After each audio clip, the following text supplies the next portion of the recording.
So these are the 10 things that you need to know about coming to Houston. So number one is going to be the traffic. Yeah, we do have really bad traffic here. It's not the worst that I have seen when visiting other cities. I've been to California a few times and their traffic is a lot worse than our traffic.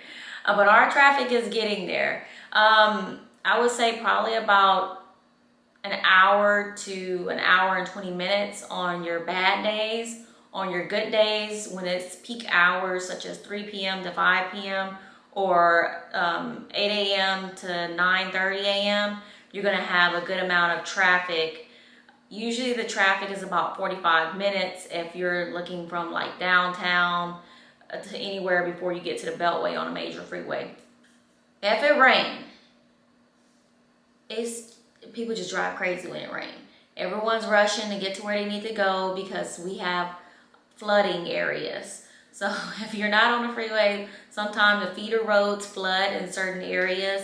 And it's because we have a lot of infrastructure that's going on here, and it's only going to continue to change. So I mean, you have some areas that didn't used to flood that's now be flooding. So it's just crazy. But major freeways like 45 going north on the freeway, if it rains, it's just like it's just a lot of traffic. I-10 west or going I-10 east it's traffic because you got people that's going into downtown with traffic and you got people that's coming from out of downtown in traffic. They do have things called HOV lanes, which is if you're driving 2 or more passengers in the car with you, you can hop on that lane for free and it just zoom past everyone else that's in traffic. Or you could take the toll booth, which is right there with the HOV. So you have the HOV lane, you have the toll booth, and usually that range between $1.75 all the way up to like, I've seen some days it'd be like $5 if you're driving out to a certain spot.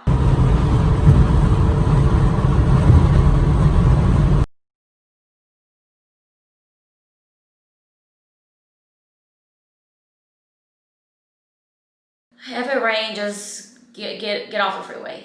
Get home as soon as possible. If you notice flooding, just get to the high grounds, and you might have to just park your car and leave it there in a safe spot, of course.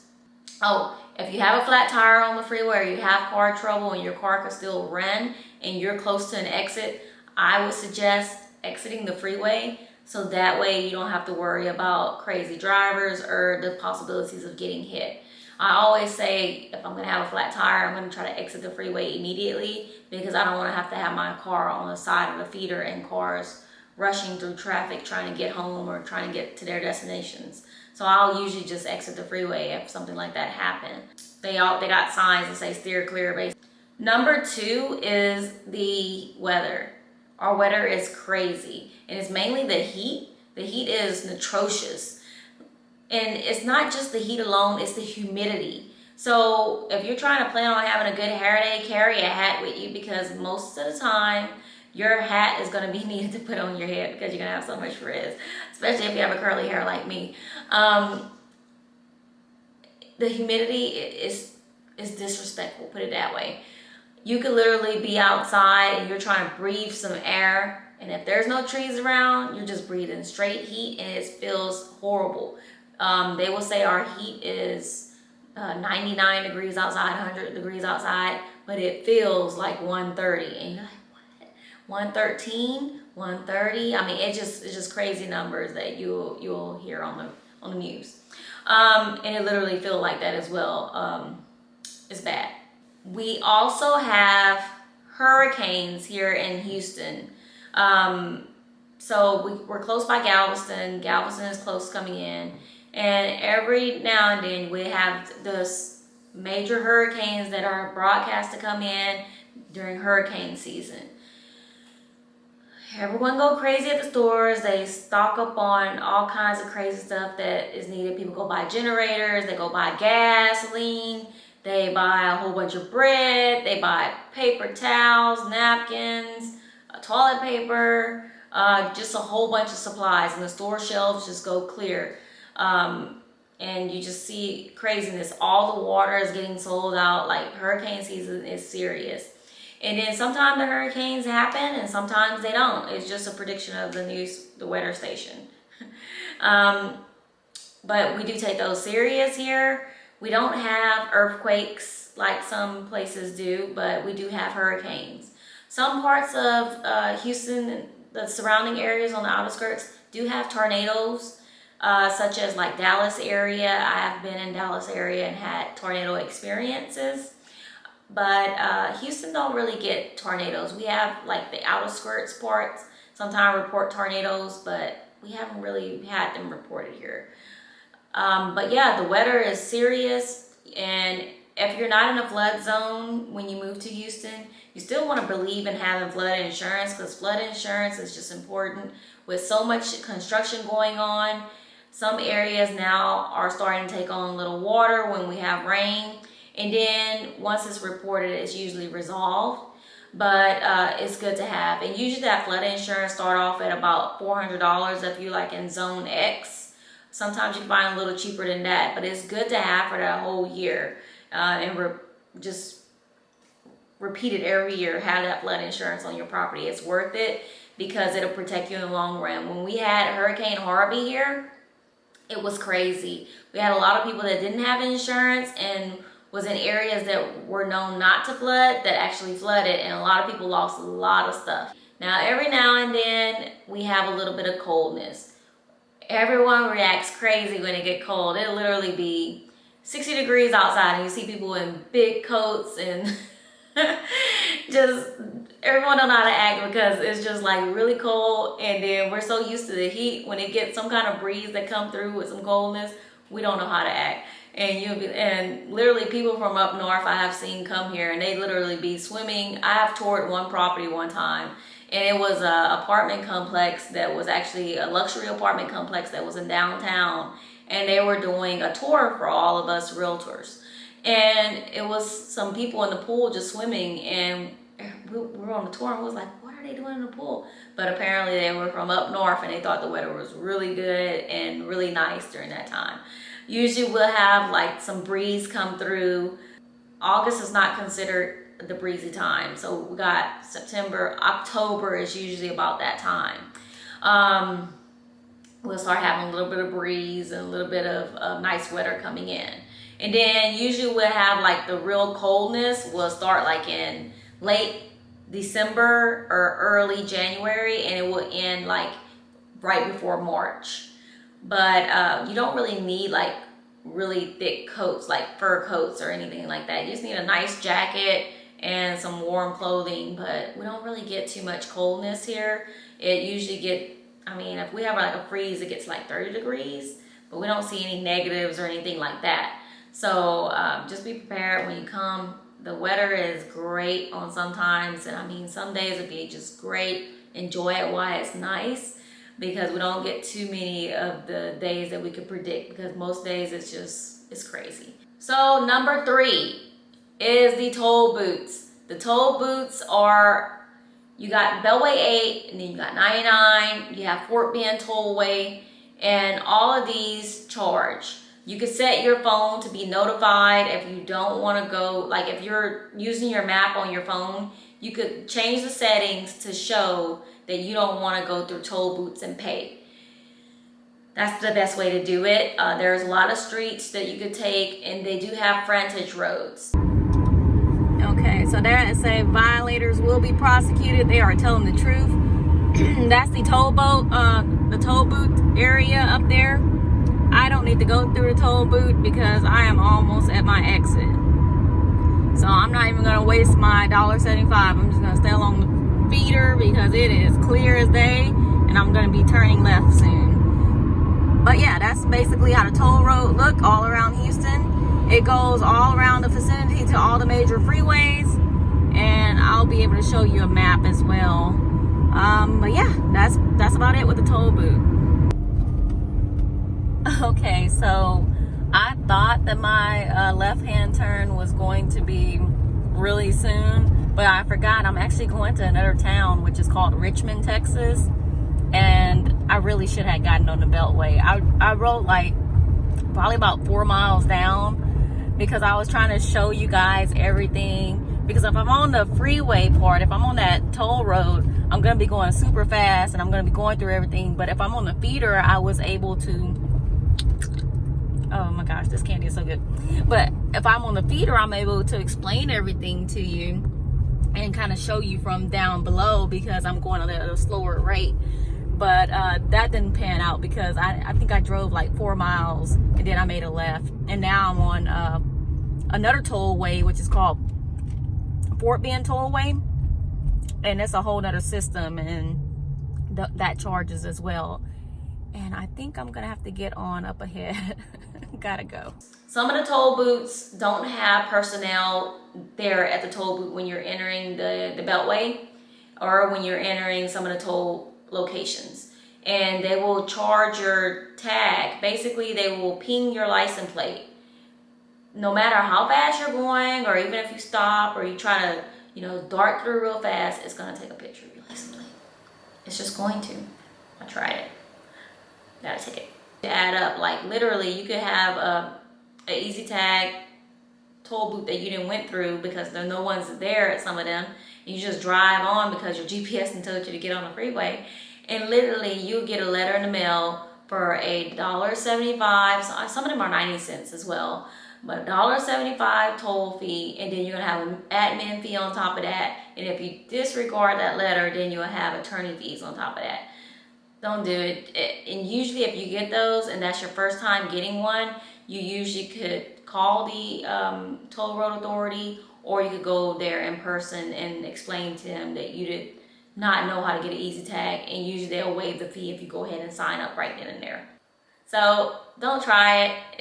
It's something serious. I mean, just long story short, just go get the easy tag, the tag that you're supposed to have to go through those toll booths. We have some places here in Houston called the Easy Tag Store, and you can go in person, you can pick up your tag, you can talk to the personnel there, you can sign up. Just make sure your license plate is always matching and that the tag is in your windshield, so that way when you go through the lanes, it's pinging.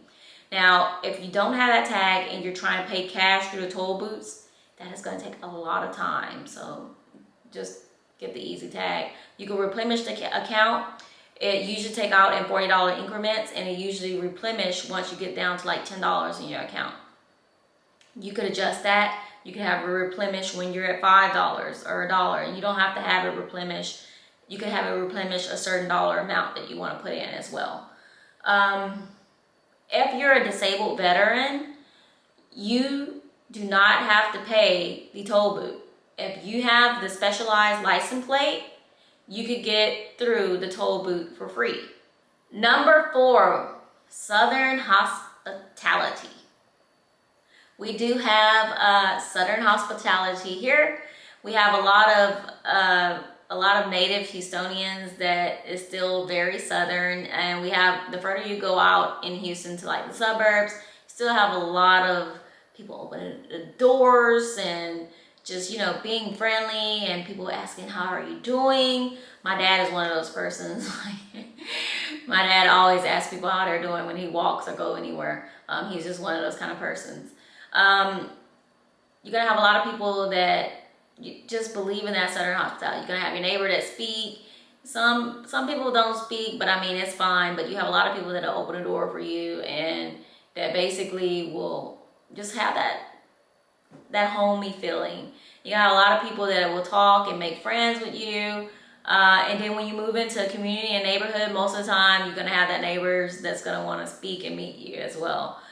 Number 5 is the job market. We have a lot of jobs here. Like literally, you can come here and you can find a job in 1 week, sometime in 1 day. It just depends on what field of work that you're looking in. We have a lot of staffing agencies, headhunters. We have a lot of that's going on. There are a lot of jobs available, and there's a lot of niches that you get into and create your own field of work also, especially with us being online now and having so many jobs that are coming up that never been. With the jobs, I say just be positive, stay motivated, and you will find that job. Our minimum wage here start off at $7.25 an hour, but a lot of jobs start off with paying $10 an hour. There are still jobs that pay $7.25, but a lot of them start off at $10 an hour. Number 6 is cost of living. So our cost of living have went up since about 2010. We start seeing the prices double on some properties that are for sale, and it's just inflation. Inside of the Houston area, we're seeing a lot more public storages being brought in. Whenever I see areas that have public storage units coming in, I just know that there's a lot of movement that's happening in the area. Apartments coming in, so you're having a lot more apartments that's coming in that are multi-spaces, that's restaurants, workout facilities. You're gonna have a lot more outdoor walking areas that keep you in that apartment complex. Like literally here we have some major grocery store chains that are on the bottom level floor, and then they have the apartments on top, and those apartments are usually between 8 floors to 10 floors up, and then you have the grocery store on the bottom. I mean, it's kind of nice to actually have your grocery store at the bottom. You never be out of anything. You can just go down to the grocery store and get what you need and not even have to get in your car. I mean, how convenient is that? So, I mean, it's great, and I think it's going to help out a lot, especially with how our traffic is starting to go. So, yeah, there's a lot of apartments coming in, and I do also do apartment locating. I have noticed that a lot more calls that I have been getting for renting is for apartments, and people are looking for those apartment specials. So what usually I do is just compile a list for them and have coupons on there and everything, and get them to the destination that they need to be at, and they enjoy it a lot. So that's one thing that I have been helping out a lot on. Number 7, plan to have your own car. Again, plan to have your own car, your own vehicle, some mode of transportation, especially if you're going outside of the Beltway 8 area, anywhere in the vicinity. Even if you're going outside of 610, I would say have your own modes of transportation. The further you go out from Houston to some of the suburb towns, there are no buses. There literally are no modes of transportation. You need to have some form of transportation. There are Ubers in some of the areas and Lyfts, but taxis are usually private taxis if you could find one. But there are usually no modes of transportation. So the further you go out, you need to have your own vehicle. Now, some of the areas such as Katy and some of the outer skirts areas do have a thing called park and ride. You literally could drive your car to like this little compound, park your car there, and you can hop on a bus. Everybody hops on the bus and they get on that HOV lane on the freeway that I was telling you about, and it takes them to destinations. Everybody get off the bus, and then at a certain time of the day, the bus fills back up with people and drive back to those compounds. And then you get off your car, get off your bus, and then go to your vehicle and go home. And usually those buses are allowed in the HOV lane. That's how people get through all that traffic. Number 8, we have property taxes here. We don't have state taxes, but we do have property taxes, and those property taxes are on your property. There's a certain percentage rate, and that percentage rate is applied to the value of your home. So whatever the appraisal districts say the value of your home is, that rate is applied, and that's how much your property taxes will be. So you'll take the value and then multiply it, and that's the value of your property taxes that you're going to pay every year. Here inside of our financing for homes, property taxes are usually rolled in the notes if you're going with certain loans, but if you're going with a loan that have more percentage that you're putting down, you could waive to have your property taxes put on the outside of your note. Property taxes covers the roads, the police, the firefighters, schools. If you are over the age of 65 or you're disabled and a veteran and disabled at a certain percentage, property taxes are either dealt away with, or they're either lowered. So you could either not have to pay property taxes, or you don't have to pay up to a certain value for property taxes. So you get a reduction, or it could be all the way deleted for you. Also, you could have a little bit more savings in your property taxes if you file your homestead. Your homestead exemption should be filed by January 1st of the year. You usually have until about, I believe it's March, and for anywhere inside of the Houston and some of the surrounding areas, Harris County, you have an app that you could download on your phone, and you can do it on your phone. And all they ask for is the copy of your driving license and your closing statement on some of the stuff. Number 9, Houston is big on sports and big on day parties. We have a lot of sports activities here. We have a lot of teams. We have a lot of school events. We have a lot of little league events. We have, everyone's just about some kind of sport here. Even if they're not from Houston, they're raving for their teams, and we have a lot of bars and a lot of stuff that's going on. We have a lot of day parties, a lot of events, and a lot of those events happen in the day, and then they usually kind of wind down for the nightclub times. A lot of the clubs close around 2 a.m. Then you have like some after hour clubs that stay open till like 5 a.m.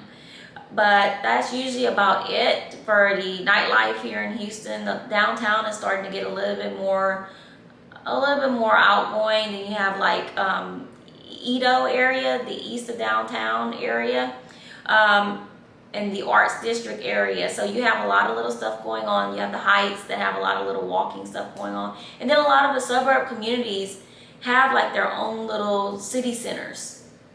And you have shopping there. You have a lot of activities going on. You have things that's kid friendly, movie theaters out on the lawn. You have a lot to go on. If you're like going towards Katy area, you have town lakes. And then before you get to that part, like if you're around Memorial City area, you have Memorial City Mall. You have a lot to do there. And then you have City Center, which used to be Town and Country. And sometimes I still consider it Town and Country. And it's right at the Beltway 8 and I-10 West. And they have a lot of like outdoor stuff, shopping areas. You have the movie theater that serve food there and drinks. You have a lot of restaurants, outdoor eating and entertainment. You just have a lot of stuff that's outdoors there, and you have like a little pavilion there that they sometimes play music on the outside, and they have where the kids are running around on the lawn and the fire pits, and everything is really nice right there as well. But like I said, it's a lot of little suburb communities, Pearland for instance as well, that have these little city centers that you have a lot to do. We have a lot of parks and recreations here, and a lot of the stuff is free. There's a lot of free stuff to do. Like literally you could go hop on the bus and you could just hop off somewhere. You go to museums, you go to the parks, it's just so much to do. And literally I could go on a bike ride with my husband, and we'll literally be like downtown, and we'll meet up with like another group of people that's riding bikes, and we just follow, and you meet new people all the time. That's just how good it is, and there's always something to do. We got Discovery Green in downtown. They have the ice skating rink that comes, and then I think they have like kayaks that you can put in the water now. It's really good. And they have a playground, and everybody is just having a good time. A lot of great places for pictures as well. Like you could take so many nice pictures with all the scenery that they have here. And number 10 is the food. OMG, like literally the food. You go to different parts of Houston or any of the surrounding areas, the suburbs, and you literally can have all different types of restaurants to try, because there's so many cultures here. There are like literally all different types of food. Sometimes you have never heard of some things because they didn't brought it from another part of the country, or they didn't brought it from another city, and they're using it a whole different word that they call it. And I mean, there's so many type of, I call them snow cones, but there are so many type of snow cones here as well. and so many ways to make them, and there's always so many places that have it. So like you could have places for dessert here. You got places that just live off of making dessert alone. You have so many great food places to try out. We're starting to incorporate a lot more vegan restaurants and vegan options in a lot of the restaurants as well. So that's really good to see. With the food, we have barbecue. There are a lot of good places to eat barbecue. A lot of good places. And one of the famous types of meat that we love to have is brisket. OMG. Brisket is so good. You have moist brisket, you have dry brisket, you have brisket that got the little burnt edges on it, and when they slice it, it's just so good. And there's so many restaurants that serve it up, and there are so many that are my favorite. I don't eat out a lot. I like to cook at home, but whenever I am out, I like to try new places every now and then, and it's great. I mean, it's just great. The food is great here. Then we also have so many options here too in the grocery stores. Like you have so many different culture-wise grocery stores here. So I mean, there's a lot of options. So there's just a lot of choices. Even if you are just wanting to cook at home, you have those different type of cultural grocery stores to go to and shop at and be able to have those options and be able to make your food at home as well. All right, so that's that, and those are basically the top 10 things you need to know before moving to Houston. Thanks for tuning in. My name is Cheryl Pope, and be sure to go down, like, subscribe, and comment below. Hit the bell notification button, and I won't, but basically it'll let you know when I post another video.